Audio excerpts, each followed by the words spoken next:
अब हम सॉल्व करने वाले हैं वर्ड प्रॉब्लम को।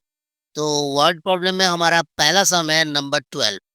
N alloy contains 32% of copper, 40% zinc and rest of निकल। Find in grams the quantity of each of the contains in 1 kg of alloy. इसका मतलब है 1 kg एलॉय है हमारे पास और उसमें से 32% है कॉपर और 40% है जिंक और बाकी है निकल। तो पहले हमें बाकी निकल निकाल लेना होगा कि कितना परसेंटेज है निकल। आपको एक चीज पता होगा कि 100% होता है टोटल एलॉय। एक एलॉय है मतलब है 100%। तो इसका मतलब है हो गया 1 kg। तो पहले 1 kg को ग्राम में कन्वर्ट करेंगे, उसके बाद एक एक करके निकालेंगे। तो चलिए पहले निकालते हैं क्वांटिटी ऑफ एलॉय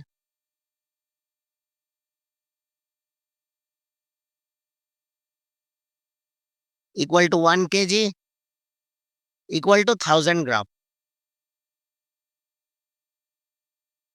आ गया। इसके बाद कॉपर है हमारे पास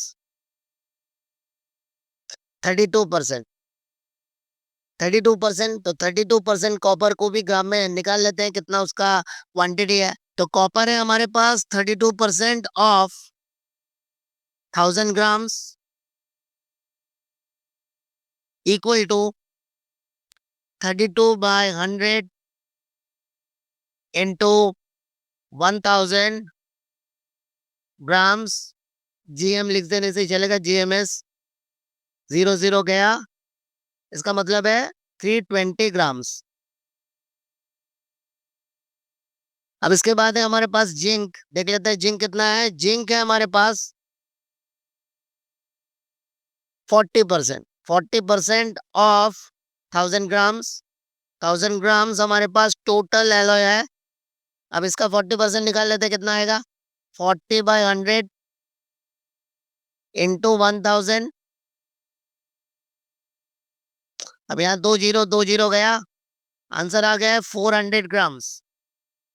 अब आप देख सकते हो कॉपर आ गया 320 ग्राम्स और जिंक आ गया हमारे 400 ग्राम्स। तो इन दोनों को ऐड करके 1000 ग्राम से माइनस कर देंगे तो हमारा निकल जाएगा निकल कितना है। तो निकल अगर हम लोग निकालेंगे तो निकल है, निकल कितना होगा। निकल का वैल्यू आएगा हमारे पास 1000 माइनस इन दोनों को ऐड कर देते हैं 320 प्लस 400। ये पूरा ग्राम्स में आ गया। 1000 माइनस दोनों मिला के आएगा 720। इसके बाद आ गया आंसर 280। तो इसका मतलब है 280 ग्राम्स है हमारे पास निकल। तो आंसर हो गया find the grams in quantity of each of the contents in 1 kg of alloy. तो हमारे पास आंसर आ गया कॉपर पहला आंसर है 320 ग्राम्स, जिंक है 400 ग्राम और निकल आ गए 280 ग्राम्स। ठीक है। तो चलते हैं नेक्स्ट सम की ओर। हमारा नेक्स्ट सम है number 13। Out of her total monthly income, Mrs. Roy spends 30% on house rent and 60% of the rest on household expenses. If she saves rupees 3600 per month, what is her total monthly income? तो यहाँ पर है Mrs Roy, वो house hold के लिए spend करती है 30% और 30% को काट के जो पैसा बचता है उसका 60% वो हाउस होल्ड एक्सपेंसेस में मतलब घर खर्च में लगा देती है। एक घर का रेंट देती है और हाउस होल्ड एक्सपेंसेस मतलब घर का जो एक्सपेंसेस है वो हो गया 60%। इसके बाद जो बचता है उसको वो सेव कर दिया। तो सेविंग्स मनी यहाँ पर दिया हुआ है 6300। तो हमें इससे निकालना पड़ेगा हर टोटल मंथली इनकम। तो इसको हम लोग एलजेब्रा में करने वाले हैं। तो let her monthly income be ₹X। हो गया। अब इसके बाद एक काम करते हैं, हाउस रेंट का ये निकाल लेते हैं। हाउस रेंट कितना है। House rent, house rent expenses है 30% ऑफ ₹X। तो 30% ऑफ ₹X, इसका वैल्यू निकाल लेते हैं हम लोग। 30/100 इंटू ₹X। 00 गया। आंसर आ गया 3x/10 रुपीज आ गया आंसर। तो 3x/10 हाउस होल्ड। अब बचता कितना है इसके जानने के लिए हमें लिखना पड़ेगा बैलेंस। बैलेंस लिख सकते हैं या फिर रिमेनिंग मनी हम लोग लिख सकते हैं। तो बैलेंस लिखते हैं हम लोग। चलिए बैलेंस। बैलेंस है हमारे पास। कितना मनी था, मंथली इनकम था एक्स, वहां से 3x/10 को माइनस करेंगे। एक चीज बच्चे सीख लिए आप लोग कि इसको डिवाइड, इसको फ्रैक्शन को माइनस कैसे करते हैं। कुछ नहीं है, मतलब नीचे में 1 है, मतलब डिनोमिनेटर में 1 है। 1 और 10 का एलसीएम होगा 10। अब ये 1 से 10 को डिवाइड करेंगे, आ जाएगा 10, तो ये 10 ऊपर मल्टीप्लाइड होगा, हो गया 10x। माइनस 10 से 10 को डिवाइड करेंगे, आएगा 1। 1 से 3x को मल्टीप्लाइड करेंगे, आंसर आ जाएगा 3x। तब आंसर हो गया हमारे पास 7x/10। ये हो गया हमारा रेस्ट ऑफ मनी, मतलब रिमेनिंग मनी या फिर बैलेंस बोल सकते हैं। हाउस रेंट देने के बाद जो मनी बचता है उसे हम बता रहे हैं, वो है 7x/10। अब इस 7x/10 मनी के ऊपर 60% चला जाता है हाउस होल्ड एक्सपेंसेस। तो हम लोग अब निकालते हैं हाउस होल्ड एक्सपेंसेस। तो हाउस होल्ड एक्सपेंसेस कितना है, हाउस होल्ड एक्सपेंसेस देख लेते हैं। हाउस होल्ड एक्सपेंसेस है 60% ऑफ ₹7x/10।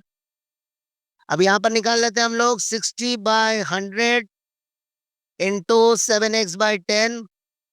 वैल्यू देख लेते हैं, 0 0 कटा और कुछ तो कट नहीं रहा है, और यहाँ से काट सकते हैं 100 को। तो हम चाहते हैं कि आप लोग 100 को अब छेड़खानी ना करें, जैसा वैसे रहने दीजिए, क्योंकि 3x/10 था, आपको करने में बहुत आसानी होगी। तो इसको आप लिख लीजिए 42x/100, इसको रहने दीजिए वैसे ही।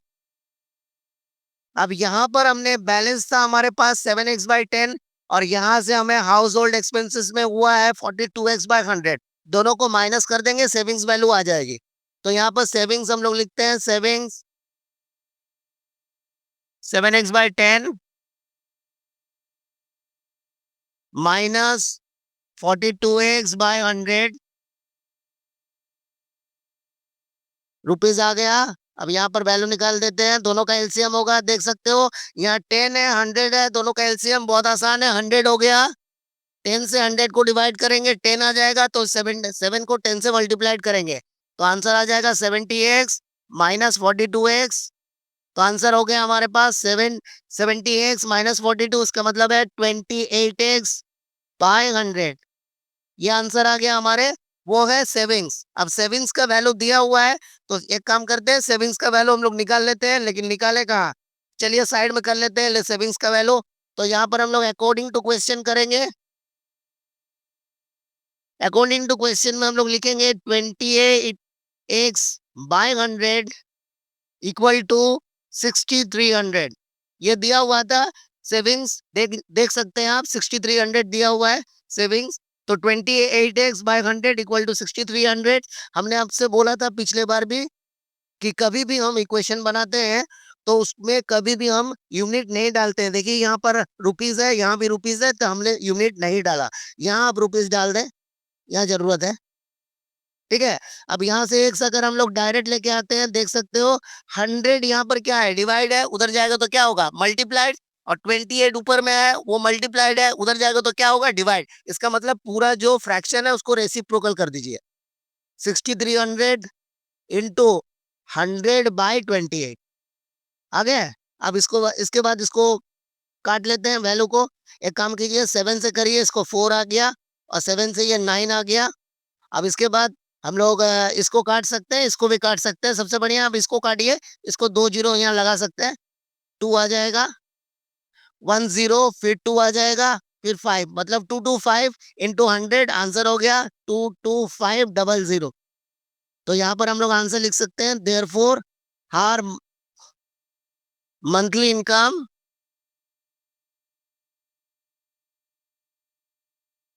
इज ₹22,500। हो गया। तो इसी तरह से आपको ये सम करना है। सम कुछ टफ नहीं है, लेकिन सम को एक एक पार्ट वाइज करना है। जैसे अभी इसको इलाबोरेट कर देते हैं कैसा पार्ट करना है। जैसे अभी बताया गया, मंथली इनकम में 30% हाउस रेंट में स्पेंड हो गया, एक्सपेंस हो गया, यहाँ पर स्पेंड हो गया है।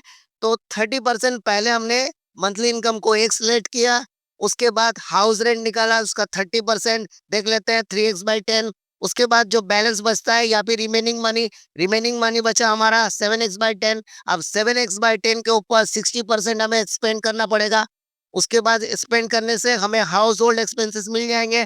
तो 7x/10 का 60% वैल्यू आया, कितना वैल्यू आया? 42x/100। हमने बताया कि 42x/100 में 100 को काट कूट ना करें, क्योंकि 21x/50 वो थोड़ा क्रिटिकल लगेगा देखने में, तो उसको करने में भी थोड़ा सा अजीब होगा। सारे बच्चे कर पाएंगे, 42x/100 करना बहुत आसान है। तो इसको रखे हमने। उसके बाद हमने क्या किया? सेविंग्स का मतलब क्या होता है? सेविंग्स का मतलब होता है house rent, house hold expenses सबको मिला के टोटल मनी से अगर इसको माइनस कर देते हैं, जो पैसा बचता है वही पैसा सेविंग्स में जाता है। ठीक है, तो यहाँ पर हमने देख लिया। देखिए, पहले हाउस रेंट हमने दिया, हाउस रेंट के बाद बैलेंस निकाला, मतलब कितना पैसा बचा। उसके बाद हमने हाउस होल्ड एक्सपेंसेस निकाला, 60% है, उसका भी वैल्यू हमने निकाला 42x/100। उसके बाद हमने सेविंग्स निकाला। अब उसके बाद ये पैसे से ये पैसा माइनस होगा, उसके बाद जो बचेगा वही हो जाएगा हमारा सेविंग्स। सेविंग्स हो गया। अब सेविंग्स का वैल्यू तो दिया हुआ है 6300, अकॉर्डिंग टू क्वेश्चन में दोनों को एक इक्वेशन बना दिया, वहां से हमने एक को फाइंड आउट कर लिया, तो हमारे पास वैल्यू आ गया। तो इसी सम को आप लोग स्टेप बाय स्टेप करते रहेंगे तो सम टफ नहीं लगेगा, सम बहुत आसान है। ठीक है, डरिएगा नहीं, धीरे धीरे स्टेप बाय स्टेप, एक स्टेप दूसरा स्टेप। कभी भी कोई भी बच्चे 30% हाउस रेंट निकाला, उसके बाद एक्स का ऊपर ही 60% निकाल के हाउस एक्सपेंसेस ना निकाले, क्योंकि यहाँ पर लिखा हुआ है रेस्ट ऑफ 60%, यहाँ पर लिखा हुआ है rest on house hold expenses, मतलब जो पैसा बचेगा उससे, उसका 60%, ना कि पूरा जो मंथली इनकम है उसका 60%। ठीक है, समझ में शायद आपको आ गया होगा। अब चलते हैं हम लोग नेक्स्ट सम की ओर। नंबर 14 सम है, ए basket contains 350 eggs. If 12% of eggs are rotten, how many eggs are good enough to be sold? इसका मतलब है कि बास्केट है, उसमें 350 एग्स है, मतलब 350 एग्स है। उनमें से 12% एग्स खराब हो गए हैं, मतलब सड़ गए हैं, रॉटन है। अब कितने एग्स बचे हैं जिसे वो बेच पाएगा, मतलब अच्छा एग्स कितना है? तो ये बहुत आसान सम है। तो चलिए इस सम को करते हैं हम लोग। पहले परसेंटेज ऑफ रॉटन एग्स लिख लेते हैं। रॉटन एग्स कितना है? वो है 12%। किसका 12%? ऑफ 350 एग्स में। एक ही बार में निकाल लेते हैं। अब देख लेते हैं, 12% मतलब 12/100 इंटू 350। तो चलिए, जीरो जीरो कैंसिल हो गया। अब यहाँ 5 से काटेंगे तो यहाँ आ जाएगा 7, और ये आ जाएगा 2, 2 से 6। तो 42 जो एग्स है वो है रॉटन एग्स है। अब टोटल एग्स से माइनस कर देंगे तो बच जाएगा गुड एग्स बच जाएगा। तो गुड एग्स हो जाएंगे, टोटल एग्स से रॉटन एग्स को माइनस कर देते हैं। Therefore number of good eggs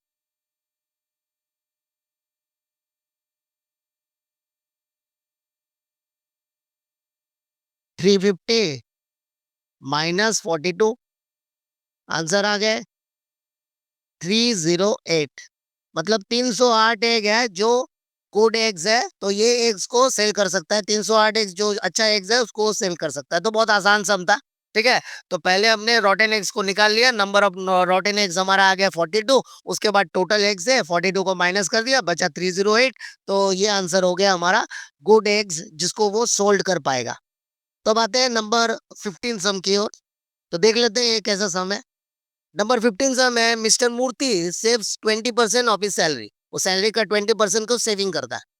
if is receives rupees 14,500 per month as his salary, माने यहाँ पर सैलरी दिया हुआ है, चलिए अच्छी बात है। Find the monthly expenditure. अब एक्सपेंडिचर पहले निकालना पड़ेगा, तो मंथली एक्सपेंडिचर में यहाँ पर हाउस होल्ड एक्सपेंसेस और आप हाउस रेंट भी मान सकते हैं। अगर उसका खुद का घर है तो हाउस रेंट का तो कोई जरूरत नहीं है, तब मंथली एक्सपेंसेस ही हो जाएगा घर का, हाउस होल्ड एक्सपेंसेस ही हो जाएगा उसका मंथली एक्सपेंडिचर। तो सेविंग्स इसको निकालना पड़ेगा, तो पहले हम लोग निकाल लेते हैं सेविंग्स। तो पहले निकाल लेते हैं हम लोग, देख लेते हैं, लिखते हैं सैलरी, सैलरी पर मंथ, या फिर मंथली सैलरी लिख सकते थे। यहाँ पर दिया हुआ है ₹14,500, ये दिया हुआ वैल्यू। अब इसके बाद हम लोग निकाल लेते हैं सेविंग्स। तो सेविंग्स है उसका टोटल सैलरी का 20% दिया हुआ है, Mister Murthy saves 20% of he salary, मतलब सैलरी का 20% है, तो 20% ऑफ ₹14,500। अब चलिए इसका निकाल लेते हैं, 20/100 इंटू 14,500 आ गया। अब जीरो जीरो कैंसिल, अब इसको मल्टीप्लाइड करेंगे 2 से, तो आंसर हो जाएगा, ये हो जा रहा है, देख लीजिए 90 और 290 जीरो 2900। तो ये आ गया हमारे पास, वो है सेविंग्स का वैल्यू। तो कितना सेविंग्स करता है, अब टोटल जो मंथली सैलरी है वहां से सेविंग्स को माइनस कर देंगे तो मंथली एक्सपेंडिचर निकल जाएगा। तो therefore monthly expenditure by expenses लिख दीजिए, ₹14,500 माइनस 2900, माइनस कर दीजिए, आंसर आ गया, देख लीजिए यहाँ पर डबल जीरो आ गए, 9 यहाँ है, यहाँ 5 है, इसका मतलब 9 6 15 आ गया, ये 3 हो गया, 14 से 3 गया 11, मतलब 11,600 हो गया उसका मंथली एक्सपेंसेस या फिर मंथली एक्सपेंडिचर। ठीक है, सम बहुत आसान था, आप इसे कर पाएंगे। इससे तो हमको लगता है कि पहला दो सम किए वो लोग ज्यादा टफ है, ये सम बहुत आसान आ गया।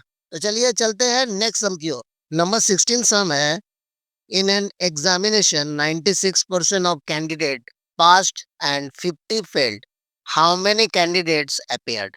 मतलब एक एग्जामिनेशन है जिसमें 96% कैंडिडेट है जिसने पास कर लिया है, और 50 स्टूडेंट, यहाँ पर नंबर ऑफ स्टूडेंट दिया हुआ है ना कि परसेंटेज है, 50 स्टूडेंट फेल्ड है। तो इस हिसाब से हमें निकालना पड़ेगा कि कितना कैंडिडेट ने एग्जामिनेशन में पार्टिसिपेट किया था। तो चलिए शुरू करते हैं, पहले लिखना पड़ेगा percentage, percentage of past student या फिर पास्ट कैंडिडेट।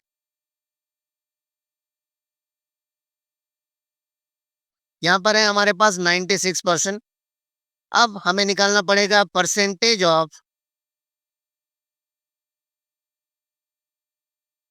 Failed candidates. अब पास्ट कैंडिडेट्स और फेल कैंडिडेट्स, आपको पता होगा कि 100% होते हैं टोटल स्टूडेंट हमेशा, 100% हो गया नंबर ऑफ कैंडिडेट्स, तो वहां से अगर 96% पास्ट है इसका मतलब फेल निकालने के लिए 100 माइनस 96 अगर हम लोग कर लिए तो आंसर हमारा आ गया 4%। तो 4% स्टूडेंट हो गया हमारा, ये हो गया हमारा फेल्ड कैंडिडेट्स। अब तो पता नहीं है टोटल कैंडिडेट्स क्या है, तो हमें सब में पहले ही लिख लेना था, लेकिन कोई बात नहीं, बाद में भी लिख सकते हैं। यहाँ पर let the number of total candidates be X. चलिए लेट कर लिया, आगे हमारे अकॉर्डिंग टू क्वेश्चन देख सकते हैं आप, number of candidates fail candidate है हमारे पास 50, तो यहाँ पर है 4% है फेल कैंडिडेट। अगर हम लोग 4% ऑफ एक्स निकालते हैं तो आ जाता है total number of fail candidate, तो वो दिया हुआ है 50। तो according to question 4% of X equal to 50 आगे हमारे फेल कैंडिडेट के, क्योंकि हम लोग अगर ये 4% का निकाल लेते हैं एक्स का 4%, यहाँ पर हमने थोड़ा स्टेप जंप किया है। चलिए हम लोग फेल कैंडिडेट को निकाल लेते हैं, यहाँ पर number of fail candidate, candidate, चलिए निकाल लेते हैं इसको, ए 4% ऑफ एक्स। चलिए, तो ये 4% ऑफ एक्स हो गया 50 फेल कैंडिडेट, तो 4% ऑफ एक्स इक्वल टू 50। अब 4% मतलब 4/100 इंटू एक्स इक्वल टू 50, यहाँ पर देख सकते हैं ये एक्स के साथ मल्टीप्लाइड है, अगर उस तरफ जाएगा तो डिवाइड होगा, मतलब इसको हम रेसिप्रोकल करके उस तरफ भेज दे रहे हैं। तो एक्स इक्वल टू 50 इंटू 100/4, 4 से 50 को हम लोग 100 को कैंसिल करेंगे तो डिवाइड करेंगे तो 25 आएगा, 25 इंटू 5 125 जीरो।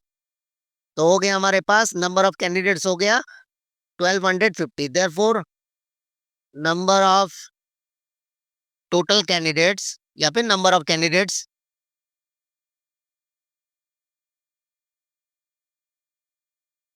इज 1250। ये हो गया हमारे आंसर, ये बहुत आसान था, अगर इसको आप चाहो तो 100 में कर सकते हो, लेकिन हम आपको बताए थे कि हम हमेशा एल्जेब्रिक वे में सॉल्व करना चाहते हैं। अगर कोई चाहे तो उसको एरिथमेटिक वे में सॉल्व कर सकता है, तब उसको नंबर ऑफ टोटल कैंडिडेट्स 100 मान के चलना पड़ेगा। ठीक है, तो चलते हैं नेक्स्ट सम की ओर।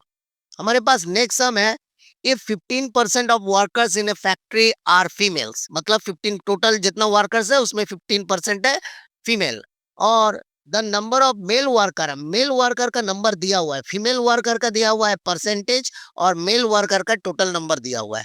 Find the total number of workers in the factory, factory में टोटल नंबर ऑफ वर्कर्स कितना है वो हमें निकालनी पड़ेगी।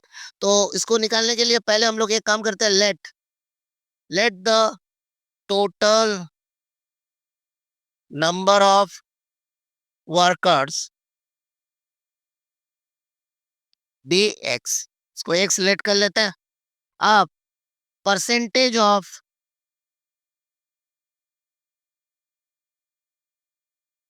Female workers, percentage of female workers आगे हमारे पास वो है 15%। इसी हिसाब से परसेंटेज ऑफ मेल वर्कर्स निकालेंगे, male workers, percentage of male workers equal to 100 minus 50, क्योंकि 100% है टोटल वर्कर। आंसर आ गया हमारे पास कितने, 85%। अब 85% टोटल का अगर 85% करेंगे, उसका जो वैल्यू आएगा वही हो जाएगा। तो हमारे पास नंबर ऑफ वर्कर्स कितना है, एक्स, तो एक्स का 85% हो जाएगा मेल वर्कर। देयरफॉर हम लोग लिख सकते हैं number of male workers, number of male workers equal to 85% of X. ठीक है, पिछले सम का जैसा ही है, एकदम एक ही टाइप का देख सकते हो। Number of fail candidate 4% of X, और number of male workers 85% of X. यहाँ भी हमने 100 से माइनस किया, क्योंकि पास्ट कैंडिडेट था 96%, और यहाँ पर फेल कैंडिडेट निकालने के लिए 100 माइनस 96 किया, 4% आ गया। यहाँ भी देख सकते हो आप, परसेंटेज ऑफ फीमेल वर्कर्स है 15%, और यहाँ पर परसेंटेज ऑफ मेल वर्कर्स हमने 100 से 15 को माइनस किया, आ गया हमारा 85%। अब x का 85% हो जाएगा टोटल मेल वर्कर, और मेल वर्कर का नंबर ऑफ मेल वर्कर दिया हुआ है 272। तो अकॉर्डिंग टू क्वेश्चन अब 85% ऑफ x इक्वल टू 272।